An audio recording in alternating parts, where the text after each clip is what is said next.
अस्सलाम वालेकुम friends, welcome back to my YouTube channel daily tips with Asma. आज के इस वीडियो में हम आपको बताएंगे किरण नाम के बारे में दिलचस्प मालूमात। किरण नाम का शुमार लड़कियों के नामों में होता है। किरण एक इस्लामी नाम है।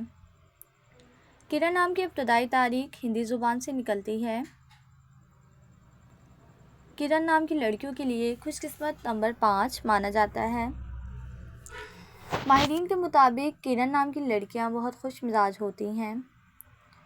किरण नाम का मतलब है रोशनी की एक किरण यानी शुआ। किरण नाम की लड़कियों के लिए खुशकिस्मत दिनों में बुध और जुम्मे का दिन शामिल है। किरण नाम के अफराद के लिए मुवाफिक रंगों में पीला सब्ज रंग शामिल है। किरण नाम के अफराद के लिए मुवाफिक पत्थरों में फ़िरोज़ी शामिल है।